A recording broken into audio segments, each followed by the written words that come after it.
last March, I did a over $40,000 a month in sales.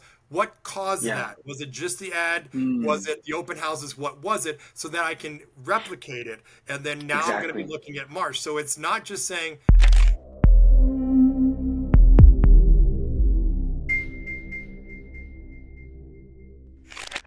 But yeah, Doug, excited to have you on the WLMA podcast. You and Ashley have been absolutely killing it. You yeah, guys last month, 40,000 and over 40,000 in bookings. and some You guys change. Yeah, just, yeah, you guys just broke six figures this year, and we're like, what, 25% through the year, which is right. absolutely insane. So we have a lot of awesome stuff to talk about. But yeah, Doug, how are you doing and everything as well?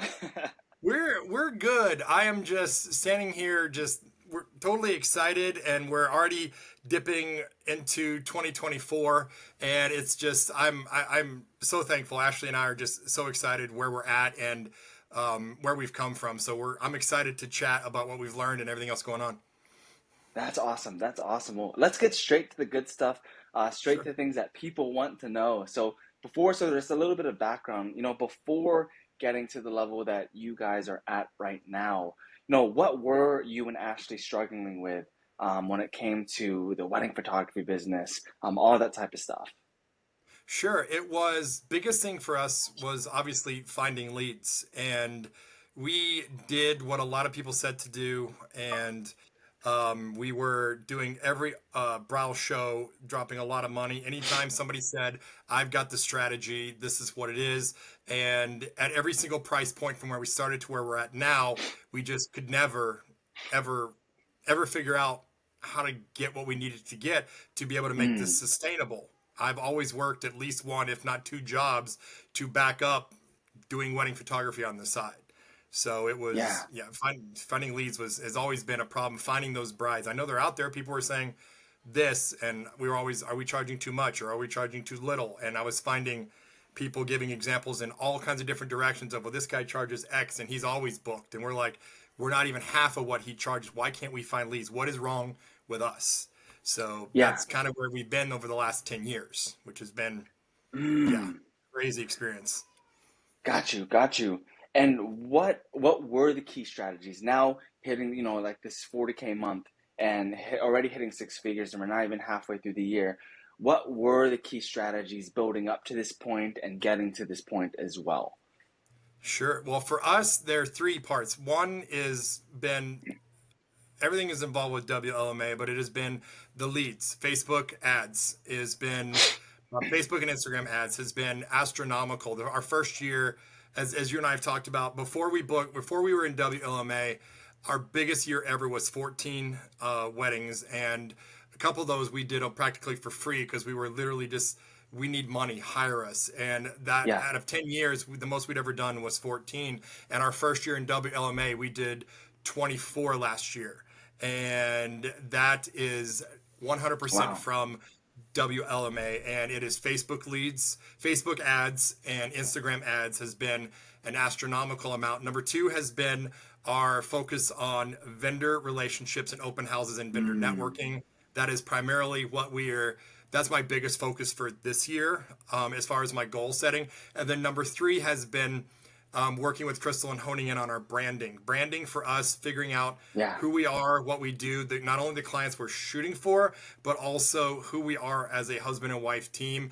Those have been the three main things that have helped get us to where we were just struggling to where we're at today. And those are the things we will continue to focus on in the foreseeable future because they're just proven things that have worked for us. Yeah, that's absolutely awesome. And what I think is so cool, we often talk about like, especially the past few years, what we call like the lead generation trio, where it's like Mhm. ads and it's like vendor referrals, and then SEO is like that other Right. trio and everything as well. And pretty much what it is like what I often say now is money now strategies and money Yep. later strategies. And you Yep. eventually want them to work together. It's like the ads, Right. that stuff we can get to work now. It's like we can Yep. get leads and attention now. And now it sounds like you're having you've gotten your leads from your ads, and now you're starting to pull in from those money later strategies, things like those referrals, things, those relationships that have built up and Right. everything, which is super, super cool. And we can already see that compounding effect and everything as well, which is really awesome. So congrats on that as Thank well. Yeah. And they all really And kind of, they yeah. actually do kind of work together, because I know SEO is a big part of it. And I spent the first 10 years focusing on SEO, learning a lot of SEO strategies. And a lot of people are like, I need someone to do my SEO and make it work now. And as you said, it is a long-term strategy. And Mhm. even though we haven't really focused, it sounds bad to say, we haven't really focused a lot on SEO this year, but everything else is a compounding effort by having a Mm. landing page and getting couples to my thing, and then having the email series that is nurturing them and sending them to blog posts, and then working and doing the right SEO things that happen with a vendor or venue when we're doing a wedding has caused our SEO, and that, like you said, has started to multiply into even more organic leads just messaging us Mm. through Google, even though I'm not specifically saying I'm writing a blog post this week to do SEO, even though I am doing that. It is all the different things together has started to compound, and we're starting to see the fruits of that. And it's just amazing to go, oh, it's working now, because it took a long time to build it, but it is working. And you're absolutely right. They're all connected. So, That's awesome. That's awesome. And so this is a really important topic that I think is so cool. And I haven't really, I think you're the first student I've seen like really getting a lot of results through something like this. And so year one was heavy on Facebook ads and those yeah. vendor referrals started to build up. And now open houses has been huge for Yes. you and Ashley. And that's something I've never done when it comes to my business. So I was super curious. I was super excited to talk about this as well. This was huge when it comes to scaling your business this year. Can you tell me a little bit on, for people who don't know what this is, what is a open house? How does that work? What does that look like and everything? Sure. So an open house is basically like a mini bridal show. You know, a lot of times they'll have these bridal shows that are held in convention centers or hotels, and you have a ton of vendors. You'll have 10 to 20 to 30 venues and 5 to 10 DJs. And a lot of times we've been at some where there were 10 to 25 photographers. And so it's a Huh. massive thing that gets advertised. And you'll have anywhere from 300 to 1,000 brides come. And we did a lot of those. And so what an open house is basically a much scale. It's the venue itself. So you have venue X that wants people to come out and look at their venue and say, hey, I want to get married there. So they will do their own bridal show, but they'll only invite a certain number of vendors, like maybe 3 photographers and 2 DJs, 1 Mm. planner, maybe 2 caterers. It's the people that they work with a lot or the people that they enjoy. So that way, when a potential couple or even a couple that has already booked that venue comes out to find vendors that venue X recommends. And so we love doing those because number one, it's free. We Yeah. did a lot of bridal shows. One year we did 6 bridal shows, and they ranged anywhere from $8 to $1,500 per bridal show. So already I'm $10,000 into marketing that I have to book to even break even. And it's very fast Mm. paced. It's very elevator pitch, very 25 people walking by at one time. Whereas when you have an open house, it's either Mm. a bride that's already booked it and she's looking for vendors, or it's someone who's looking at that venue. So it's a lot slower, it's a lot less people, and you have a lot more opportunities to make those connections, which is what Ashley and I really focus on. We're not just, hey, this date's available, here's what we charge. And we can talk Exactly. about that because I've heard a lot. For us, it's connecting and making that connection to where they realize that we stand out and then they want to get more from us. And we're not just the salesman throwing stuff at them. And then number two, there's a lot more opportunities for us to network. Ashley and I, this year, as we talk about it, our biggest focus this year was wedding planners and venues, is networking, because those are the 2 biggest places we get leads from, is when a client books a venue or when they have a wedding planner. Who do they recommend? So going to an open house, there are moments, some of them are smaller, they're slower, but we love walking around chatting with planners, chatting Yeah. with the DJs, chatting with the florists, asking what they need, what they have. We've heard a lot of good, bad, and the ugly from them about their pain points, and then talking to couples. So it's a lot of fun because you get to network with other people in your community, in your area, That's awesome. which is great because it helps. Then you get to network with the venue itself, which lets them realize that you are good and you're not just another photographer saying, recommend me. You are part of that. And then for us, we've seen a lot of success because most of the couples that chat with us, they know that we've got the stamp of approval from the venue, otherwise we wouldn't be there. So Mm. then they're like, oh well, the venue recommends you. And then we've gotten so many more bookings and leads and opportunities from that than we ever did at a bigger bridal show that boasts 5 times as many brides. It's to me, it's quality over quantity, and that has 100%. helped us. And so that's basically a generalized breakdown of what an open house is. It's just a mini bridal show, but it's actually actual venue itself. So the venue is hosting, offering some kind of discount to get brides to come to the venue. Because you know as well as I do, if you can get them in the door, if you can get them in that consultation, if you can get them in there, chances of booking them are better than them just looking at a website. So if they can get you on property, looking at what they offer, and then you're like, well, hey, you're going to get married here, or where are you getting married? By the way, here's an album I shot at this venue. So this is how we would do this, or this is a video that we shot here. We have your date available. Would you like to chat? They're much more open because a lot of brides we've heard of have been like, well, I might as well get everything while I'm here. And they don't want to. Exactly. They don't want to plan. They want to be able to do a one-stop shop, so to speak. So they're not continuing. Anything you can do and knock off their list, they're happy because it makes the planning a lot less for them. So That's so cool. That's really, really cool. How many, the venue that hosts these open houses as well, how many do they often do a year as well? most venues will do two. Like bridal shows, Yeah. they'll do one around booking season, which is here in Oklahoma, it's anywhere from February to March because depending on how winter falls, obviously we know that most people are getting engaged over Christmas or Thanksgiving. So the biggest bridal shows are in January. They're trying to hit all those big brides first. But most venues will have an open house between February and March. And then they'll do one more in the end of summer, like August or September, because they're trying to hit the early spring of next year. So most venues I will do see. two a year, depending. So, Yeah. yeah. And then how do they, I'm not sure if you know this, but how does the venues advertise these to their potential clients and stuff to come to as well? So it's social media. They do Facebook ads. They Mm. do now. What a lot of venues will do, and I've heard this from some of the bigger venues, is they go to the bridal shows because they'll go to the bridal show and they will offer their brides a discount. Hey, we are having an open house in March. If you come tour in March and you mention that you talked to us at this bridal show, we will give you 50% off of whatever date or whatever. So they're using the open house as a way to get those 1,000 brides coming through, because with a venue it's different than a photographer. They can do a Exactly. wedding every single day of the week, and they want to do 365 weddings because it's an event and it's over. So Yeah. they are all about parading as many brides as they can. Come look at our venue, mention the bridal show, and we will do that. And so they use that as a technique to get them to come to the open house. Facebook ads work an awful lot. A lot of the vendors, they will a good venue that we work with, they will tag all the vendors in the open house, and then they ask all the vendors to tag and promote it as well. The ones that we work at the most, the biggest venues, we will also do Facebook ads for it as well. I will actually do paid ads for the bigger venues that Yeah. go towards the higher end of the brides I want, because I want them to be seen. People that might not be looking for a venue, looking for a photographer, if they want to see me in person, then they'll see it and they'll come, and we always offer a discount as well. So Yeah. it's all social media marketing. There are some of the bigger ones that will do radio advertising, but it's that's expensive, obviously. So Yeah. Interesting. Really interesting as well.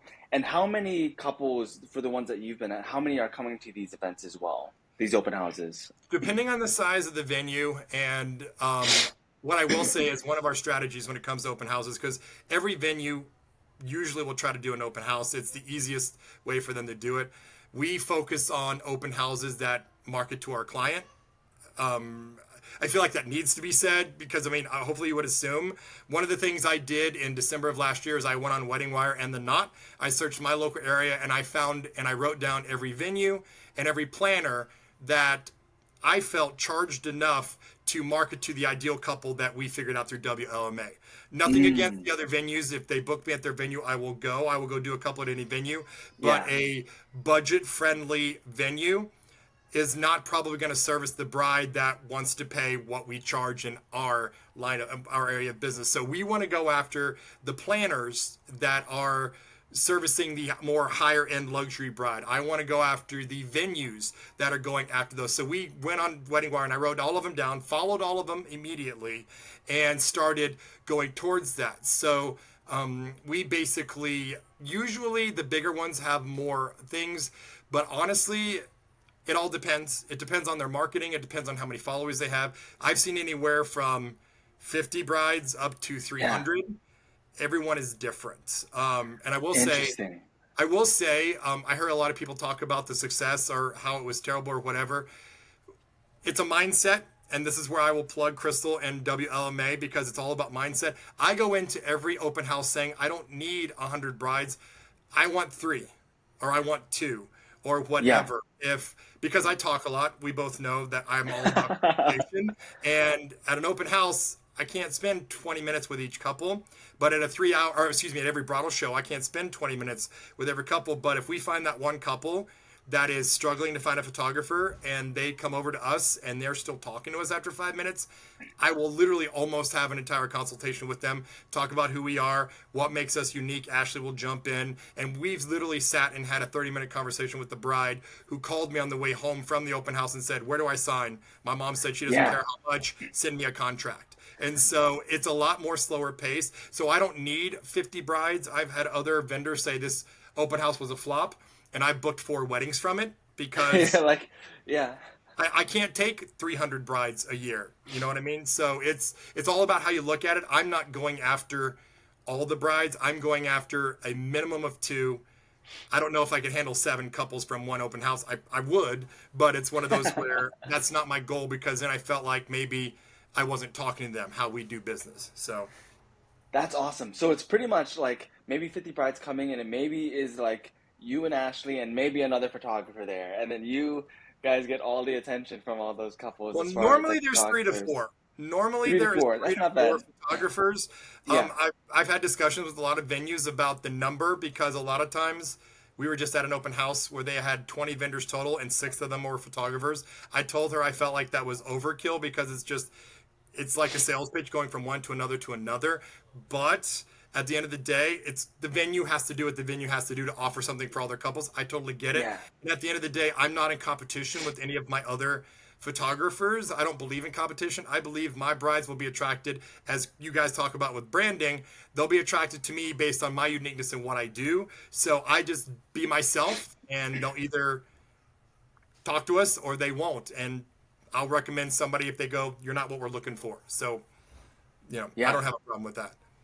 I'm curious about this as well. Oh, actually, before I get to this, I guess do for when it comes to you and Ashley, do you guys have like do these open houses with just like one venue, or do you guys have more than one venue that you guys have built this relationship where you can go to these open houses as well? How does that kind So of look like? I will take every open house that you will throw at me because, again, it's 3 hours out of my day. It's free. If I book Yeah. nothing from it, I'm out babysitting for 3 hours, and it's cheaper than Facebook ads. So it is Exactly. absolutely free, and it's more in person. So, like Facebook ads and like everything else we do, you have the brides that come through that are just at beginning stages. They don't even have a date yet. They're looking. You have the brides that have already booked and they've already got a photographer, so they're just like, "Thank you, I'm not interested." And then you have the brides that are just like, they don't even pay attention. They're kind of rude and they don't even give you the light of day. And then you have the people that are actually there. So it is hit or miss. It's on a smaller scale. But usually this last year, well, it's now April. We have done 5 open houses That's since awesome. February. And Wow. the bigger Same one, venue or different venues? no, different venues, 5 different I see. venues. Because most venues won't do 2 in the same front. So all of the venues that we were at this last 2 months will all be doing a fall/late summer open houses, and we are already Mm. going to be there at them. Yeah. So because again, it's a vendor relationship.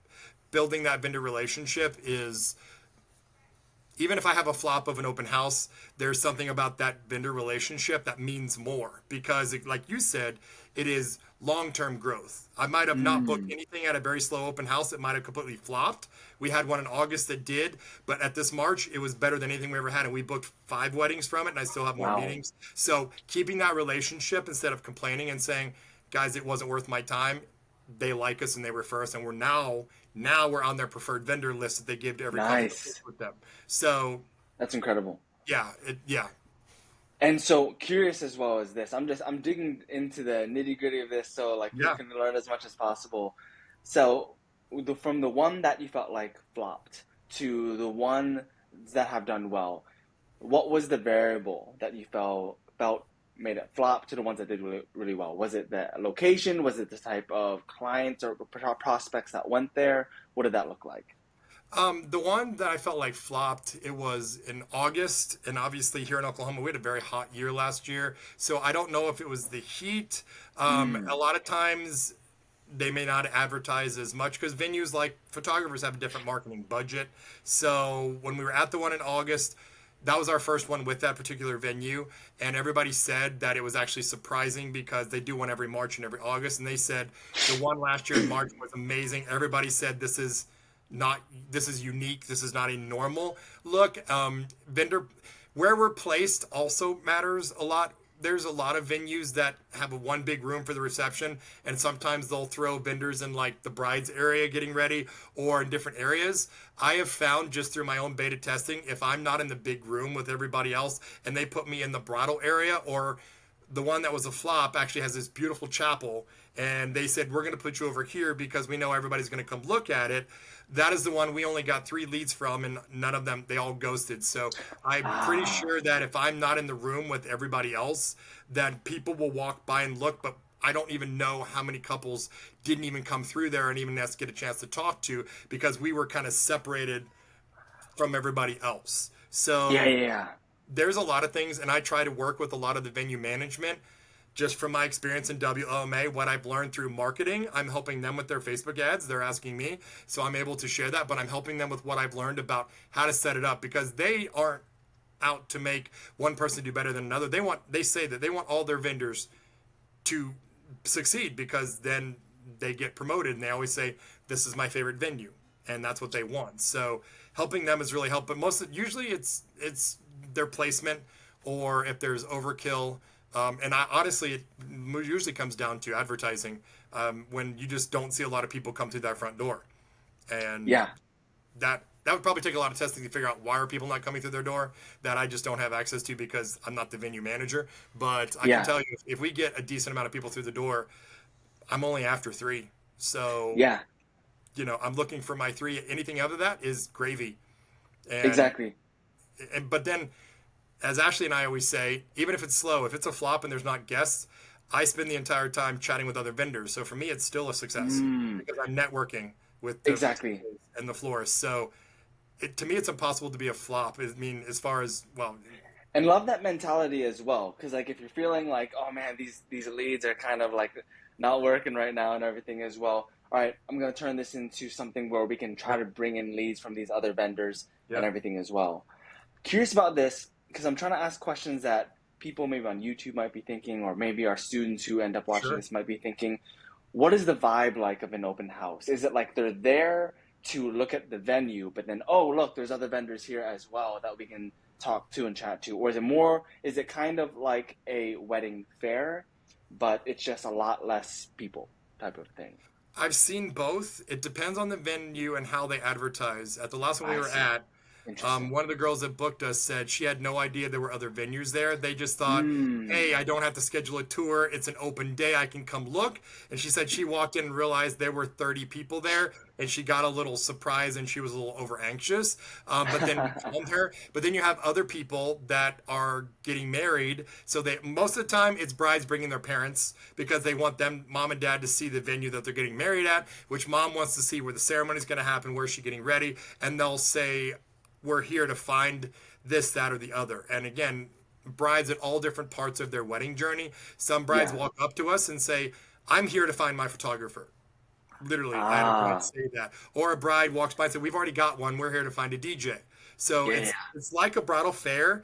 Every bride's at a different part of her journey. It just depends, and that's why we ask. So the vibe for us is always amazing.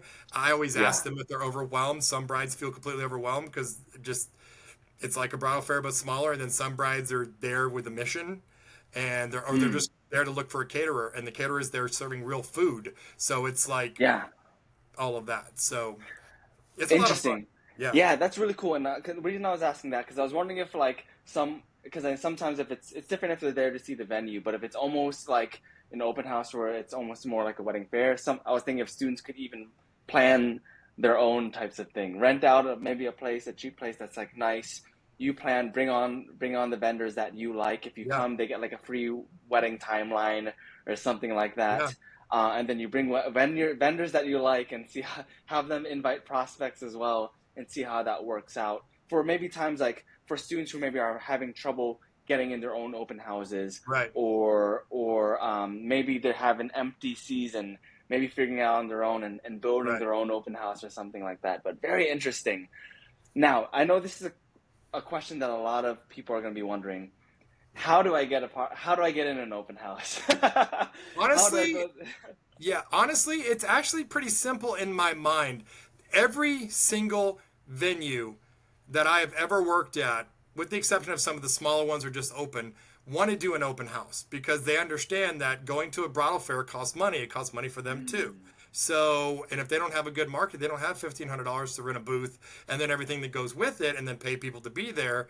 The easiest way to get people to your venue, to get their eyes off the 30 other venues that are there, is to have your own open house. So I have never, as a photographer, it's hard if you're, well, as you go up, and we talked about this, as you start getting higher ticket weddings and you start getting higher ticket brides and you start getting into the more exclusive slash luxurious venues, then it is a little bit harder because they yeah, have the people they've worked with because they've got, you have a bride that's spending $20,000 on the venue, then yeah. they're not, they want to make sure that who's there has the ability to service that bride and they're not going to feel bad.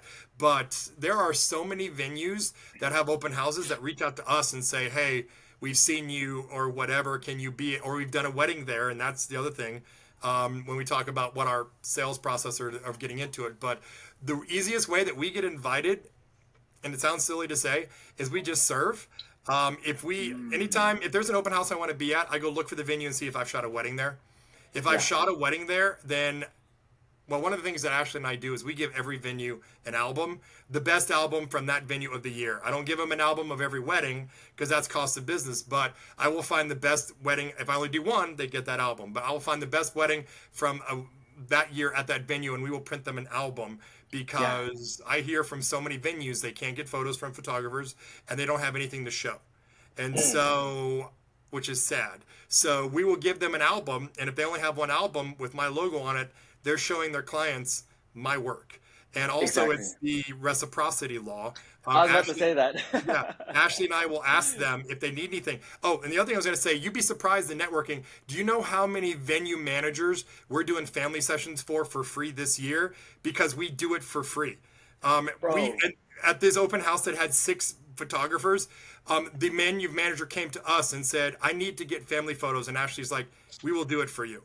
And she didn't go to any other photographer. She came to us because Ashley and I give. It's not about, hey, I'm going to charge you X for my family session. It's, I'm going to give it to you. And what they don't know is I will end up giving them probably a canvas because I give them something. Then when they're like, hey, and so we will reach out to them and I will ask them, do you guys need anything? Do you have content? Do you need marketing? Do you need headshots? What do you guys need? And if they're like, well, we need this, we need that, I'll be like, cool. Have you guys done a styled shoot lately? One of the ones that we just did for the first time here, I was after this venue because we did one wedding there and I wanted them to recommend me. I called up the manager and I said, hey, have you guys done a styled shoot lately? And she said, no, I want to, but I don't know what to do. And I said, let me help you put that on. So I called my wedding yeah. planner, my favorite luxury wedding planner, and we're doing an open house, or we're doing a style shoot for them in May. And I said, would you guys have an open spot for us at your open house?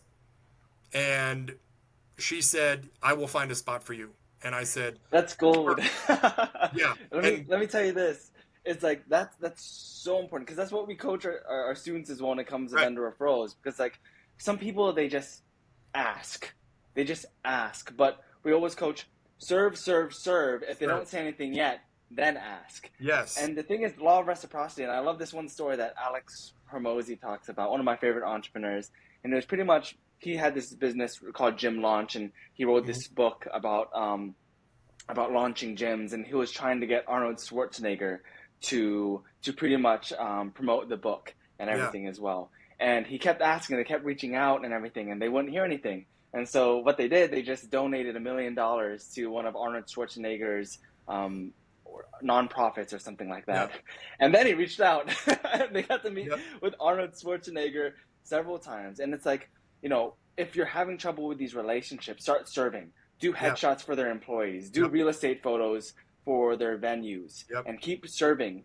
And then if they don't bring up anything yet, but they're really appreciative you're building that relationship, then ask. Yep. And you're more likely to get a much bigger yes after Yes. after serving first. Well, and just the way this triples, so I'll tell you. So there's one venue in Oklahoma. They actually own 15 venues. It's a company. They own 15 venues between Oklahoma and Texas. Yeah. And there's only 3 in Oklahoma. Most of them are in the Houston, Dallas, and San Antonio area. So there's only 3 in Oklahoma. Everything else is in Texas.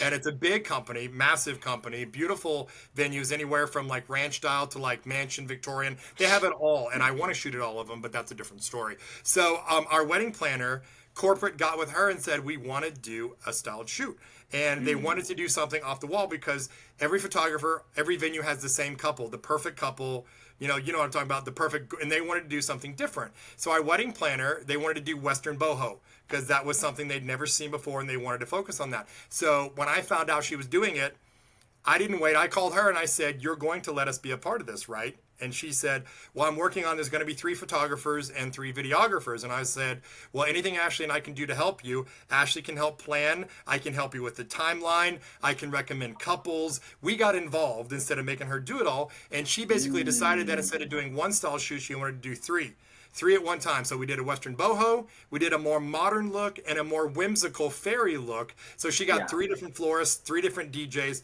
3 different everything, and we basically did 3 um, 3 style shoots in one. Well, there were 2 other photographers and there were 2 other videographers. Corporate was there watching, saying, "This is amazing. We need to have her do everything," and we basically just went crazy. I saw at one point the videographer was over here chatting with people. I saw the other photographers just doing whatever while I'm doing this. Ashley and I spent so much time, and then we delivered. Everybody else took about a month. I got them their photos in a week.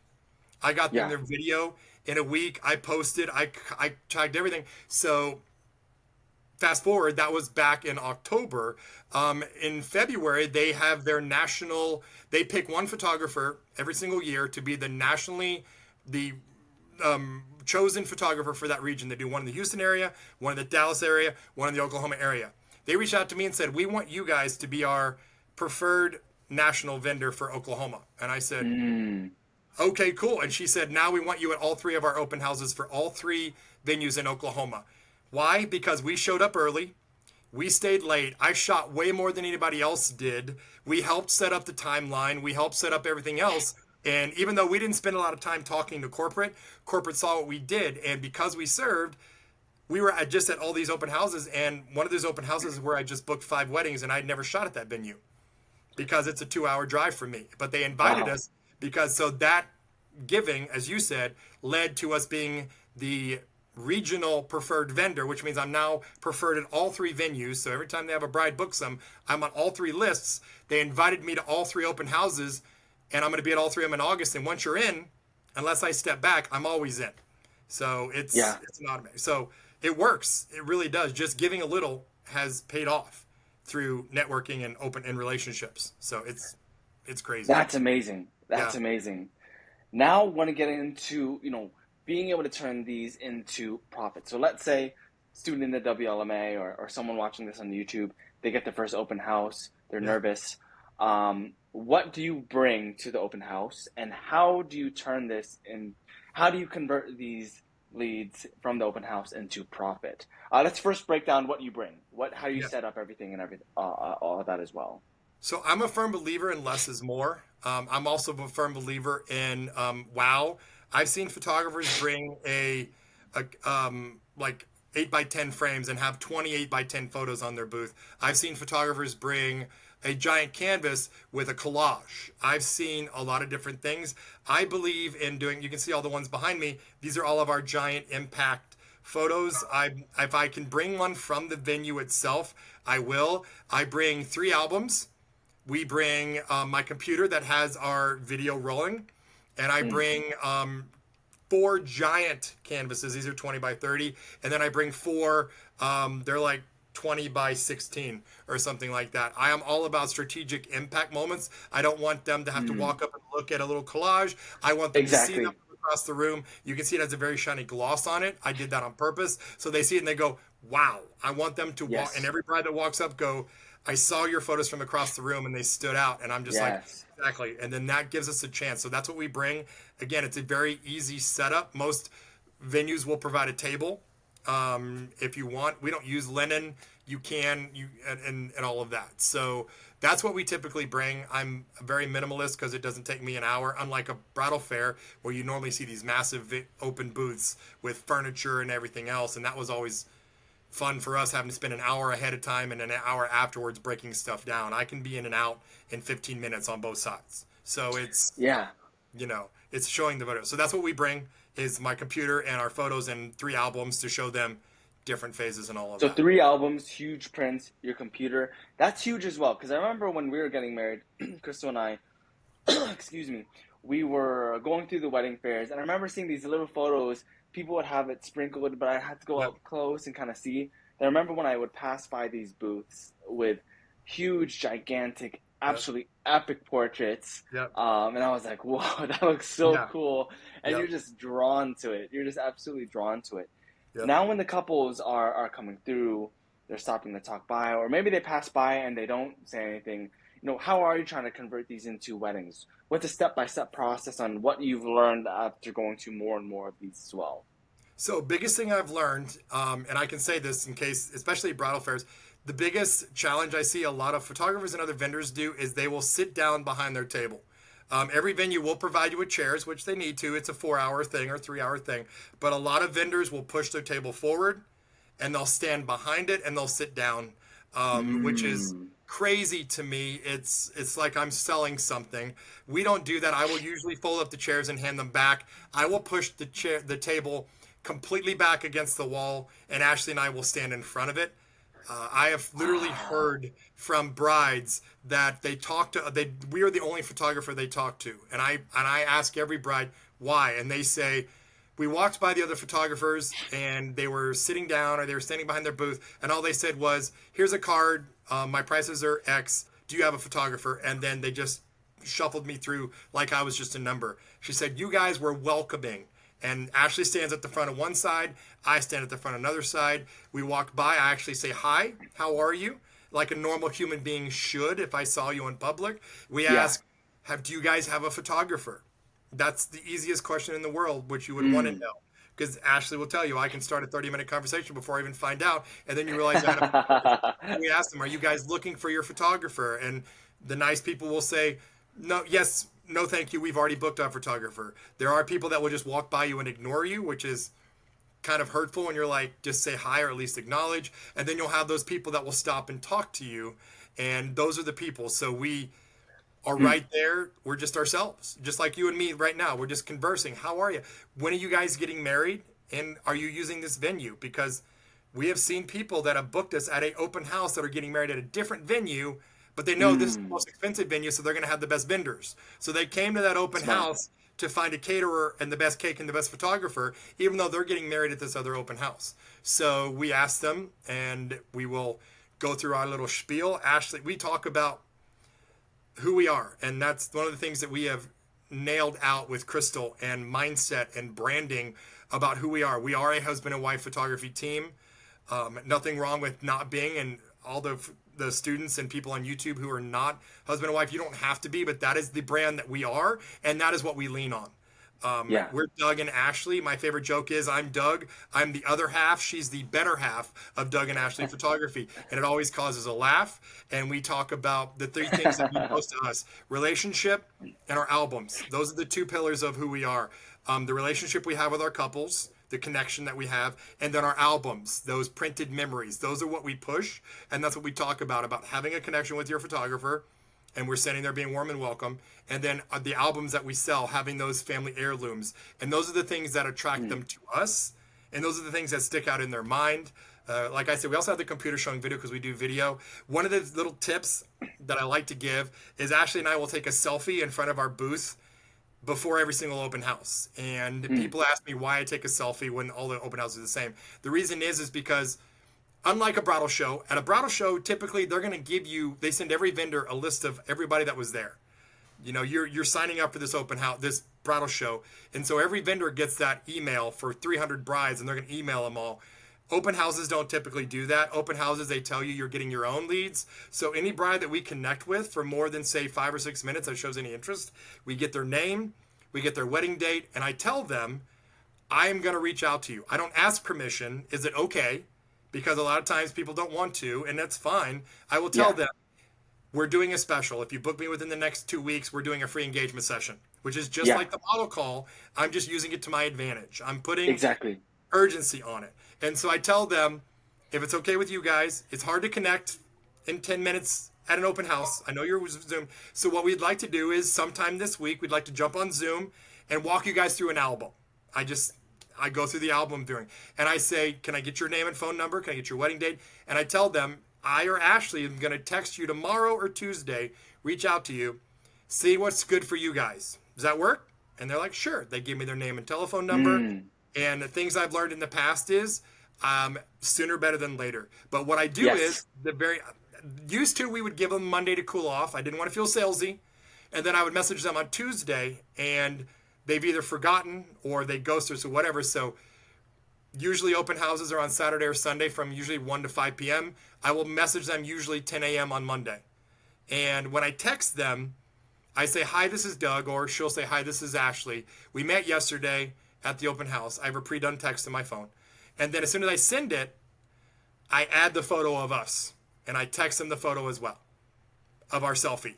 And I've had so many brides go, thank you for sending the photo so I can remember who I was talking with. You are the guys we want to talk to, because how do you know? Yeah, exactly. They talk You to might so have, many people. or you might have inquired with 5 other photographers over Google. How do you know Exactly. who you talk to? So by sending a Smart. photo of us hugging each other and smiling, or just saying hi, it has done so much more to break that texting, nonchalant barrier. And usually I'd use the same script that we use in the album viewing. We have our slots are filling up this week. We have an open slot tomorrow at 7 or 8:30, what works best for you, or Thursday. And I try to book the album viewing that week. The only time I don't is if they haven't picked a date yet. If they're like, we're thinking about this, then I will start giving them ideas, or what are your thoughts, or do you have questions, and everything else like that, because then we jump into helping mode. Let me give you my pros and cons of this venue versus this, or what are you looking for? And we get into nurturing that way. And so my goal is to set up a Zoom call with them immediately that week. And typically I will do 2 in a day. I'll have 5 or 6 meetings depending on the open house. And that's when we start booking, because I want them, while that emotion is still high, they remember talking to us. Exactly. They remember their feeling of us. I've had so many brides say, we left after talking to y'all. We didn't even bother. You're the ones we wanted to talk to. We had one bride message me the day after. I was literally on my phone about to text her. My phone rang and it was her saying, we want to book you. And I'm like, Yeah. well, we have to actually talk because you don't know prices and all of that. And so, but it's that connection, because we're having a mini album viewing at the bridal show. Yeah. And it saves, and you and I have talked about this. We don't have to do a lot of discovery doing the album. How did you guys meet? Because I'm doing that during the open house. So it saves me a lot of time during the album viewing, where we can just walk them through an album and get right to So the pretty point. much, are you just focused on connecting, or are you doing discovery, like the discovery we talked about, the album viewing, like there, when you meet these couples? Are you asking those discovery questions, or just kind of winging it and just trying to connect? What is It's a your little bit of both. It strategy? depends on how the conversation leads. If they're open and they're responding, I will dip into that. It's, even though the conversation kind of leads where it wants to go, I still have it very set. It's all about what makes us different. This is how Ashley and I Yeah. stand out. We're a husband and wife. I spend all my time with you. Ashley spends all her time with Crystal. All the different things we do. I will ask questions. I can pick up on people's things. If she's got a girl with her, usually brides do, their maid of honor, their mom. If they have a Yeah. wedding ring, I will use that to my pain point. I've had so many maid of honors tell me their regrets, as you talk about. The biggest regret most brides have is their wedding photos. And if I can find a bride or a mom who regrets it, I will hone in on that pain point, and I will use that for that conversation. I'll talk to her about what we do that's different. And I will ask, and I will start going to that maid of honor and say, did your photographer do this? No. Did they do this? Do you have this from your wedding? Well, what sets us Yeah. different is we do this, and I'm letting the maid of honor sell the bride on me based on the experiences that she regrets. If Yeah. it's a totally different situation, if they're trying to back away from me and I can tell they're just not interested, I will literally try to throw to them who we are, what makes us different, how the album is, and would they like to set it up. A lot of times they will. Sometimes they're like, no, thank you. Can we just have a card? And I'm like, well, this is Yeah. the feature we're doing. If you book us in the next 2 weeks, the engagement session is whatever, and all of that, because obviously you don't want to chat with them. If they are really in tune with what I'm saying, I will ask them, you guys are getting married. What made you choose this date? Why, how did you guys meet? Did he Yeah. propose? How did he roll up on you? All these other things that happen. So it's a case by case basis. There is a script like you said, but then I make it my own. Yeah. I can do it on a case by case basis. So Exactly. And so it sounds like asking if they have a photographer. If they don't have a photographer, maybe are you inviting them to, if would you guys like to see some of our work and our albums? And if they say yes, as they look through the album, starting to ask them questions, connect with them, all that type of stuff. Is that correct? well, I don't give them the option. I don't ask them because if I ask them, a lot of times people say no. If they don't have a photographer, I will say, I'm like, you guys don't have a photographer. First thing I say is, well, when is your wedding date? And or you guys whatever, are you guys obviously, well, can I spend a few minutes to tell you about what makes us different and all of Yeah. that? And then I will just start, and I don't ask them if they want to look at photos because again, I've got them all behind me. I've got the video playing. I will tell them Mm. about what sets us different as a husband and Yeah. wife, what I do, why it's beneficial. I will grab an album, say the other thing that we do is this is our album, and as I'm talking, I will do it's a mini, because my albums I take to an open house are not a full album. It's just based on whatever, because nobody wants to see family photos in an open house. So I just literally just go through it and I talk as I talk. I do my best album with all of my upgrades, showing them the sparkly pages and the glass cover and all of that. So I very much control the conversation, unless and then I will ask them, what questions do you have? Mm. And I will lead the conversation based on that. If they don't want to talk to me, usually at an open house, people have no problem telling me they're not interested. And I'll be like, awesome, well, here's a card. We'd love to chat. Check us out on Yeah. Facebook or Instagram, and all of that kind of thing. So, but yeah. So, Awesome, awesome. This is gold, and that's why I'm asking a lot of yeah, questions because I just want to get into the nitty gritty of all that stuff as well. I want to put this in bullet points and correct me if I'm wrong with any of these things as well. So, sure, number sure. one, if you want to be successful, like at an open house, don't just sit behind your desk out there. Be Yeah, up front. You're the professionals. You're the yeah. artists. Show that and everything. So Be you're the one welcoming. who's Yeah, being welcoming and yeah, having them come in. Number two, qualify. So you're asking them if they have a photographer, and if they don't, yes, pretty much. And then inviting them to conversation. You have maybe a slideshow playing in the background. You have big work that they can see yeah, right there, albums that you can have right in front of you as well. And pretty much this is the time where you can do discovery like we do in the yeah, album viewing and connect. yeah, Connecting is going to be huge. And if within that 5 minutes you've done discovery, they're qualified, and you have built that rapport, the next step is scheduling that wedding yeah. consultation with them as soon as possible, hopefully Right. within that week. And Yeah, then boom, you get them in the wedding consultation. That's when you do the majority. I know you said that once in a while you have one that will close right then and there, right. but for the most part, you get them to the wedding consultation, which is the Yep. goal, and then you close the wedding there. Yep. And for us, it's a big deal. And again, you try to be as non-confrontational as possible. I'll let them know we will reach out to you sometime this week, because I don't want them to think it's pushy, but then I know I'm going to reach out to them the very next day. Once I get their permission, I don't say, can I? I say, is it okay? I'll get your telephone number. We would love to set up a Zoom call with you, away from the noise. All the pain points, because a lot of brides feel overwhelming. A lot of brides feel like it's a lot if they weren't expecting the vendors, like we talked about earlier. Mm, So I will use that to my advantage. It's hard to talk, and I will say, it's hard to connect with you and talk about everything you're wanting on your wedding day in a 5 minute conversation. I use everything you said, the bullet points of being 5 minutes or less or whatever. I will use that to my advantage and say why it's important to set up the Zoom call. And I'll say, is that fine?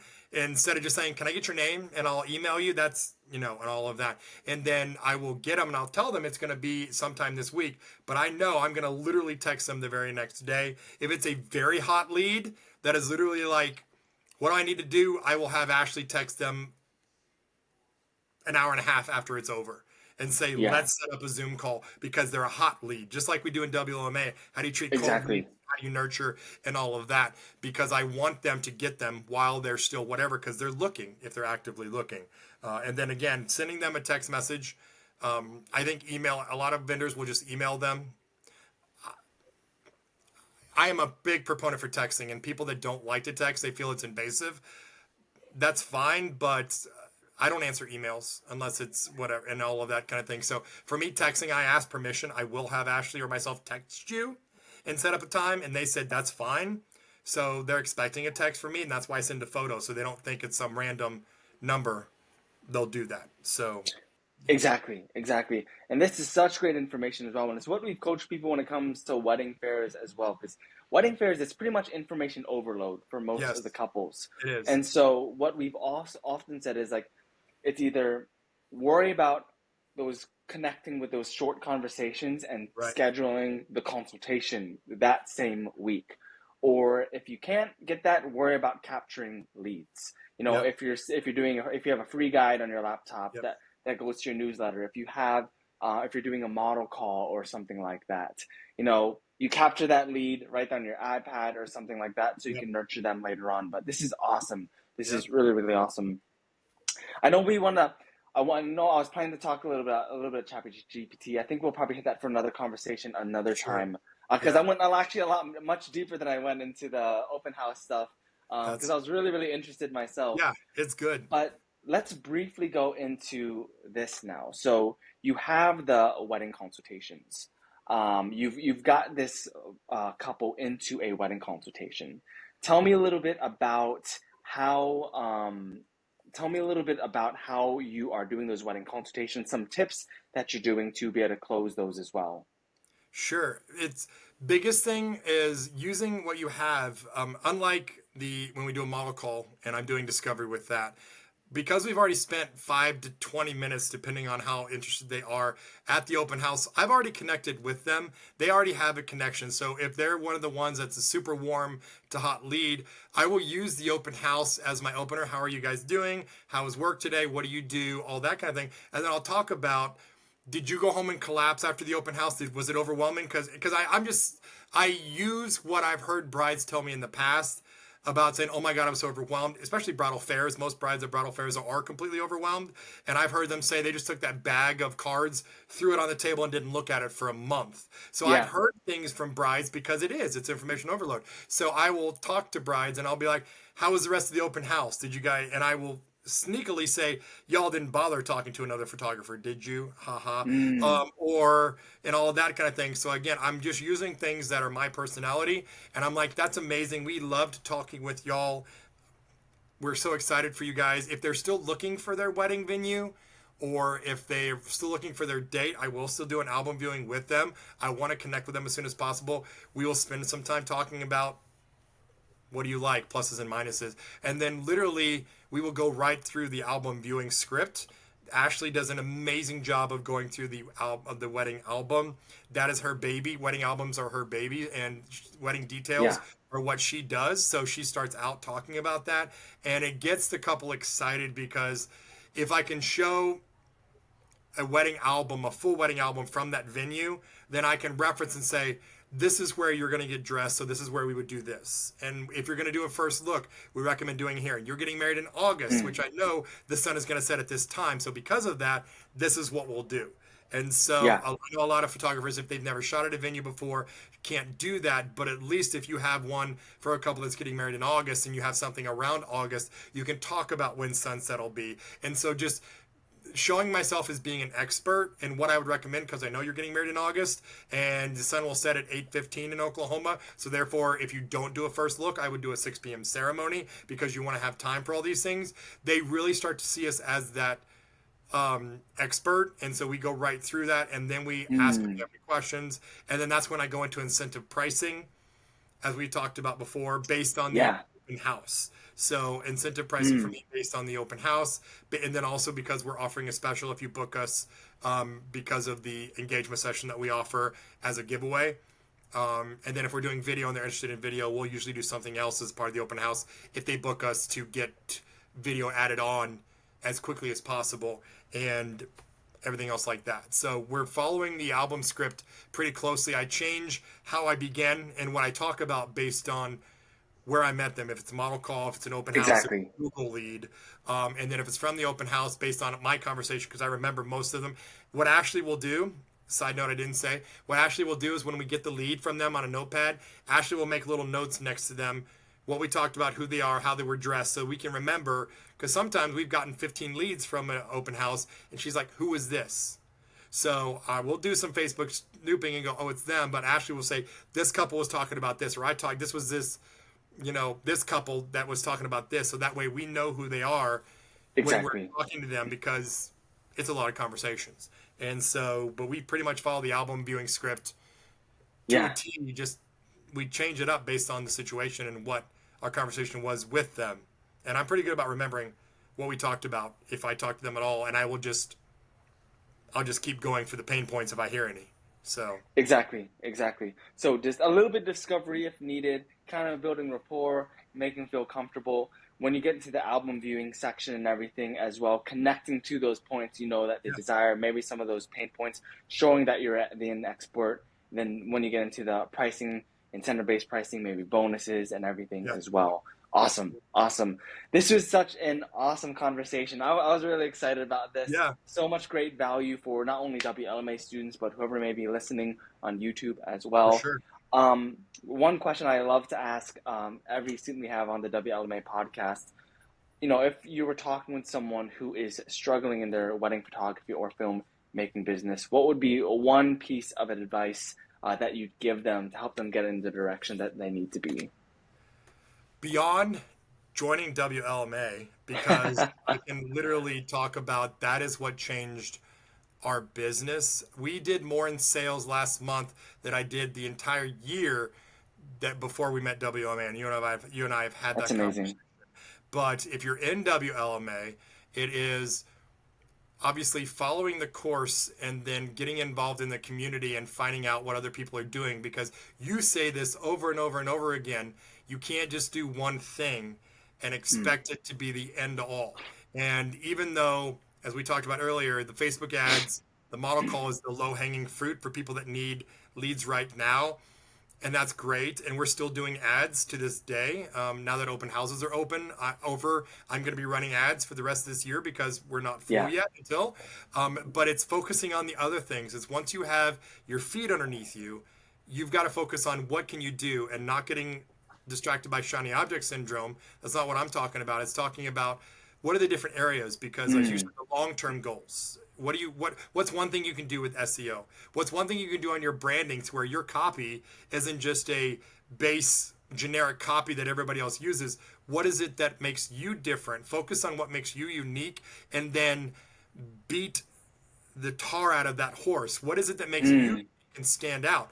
Because I've been at open houses where there's 6 photographers, and that's amazing. And there was a couple of husband and wife teams there as well that also do photo and video, but yeah, they're not Ashley and myself. They are not me, and what we do and how we do things are not the same. So finding out who we are through branding, working with Crystal, and getting our mindsets right has helped us enormously focus it's on who awesome. we are, and that is where the corner turned. That's what made us go from just getting a bunch of leads in to getting the leads that we want, focusing on the brides that we want, to where every bride is our perfect bride, and every bride is an amazing bride because we know who we are. So I would tell them to Exactly. find out who you are, figure out what makes you unique, and then just beat the tar out of that and everything. And then that's what's going to cause venues to want to work with you.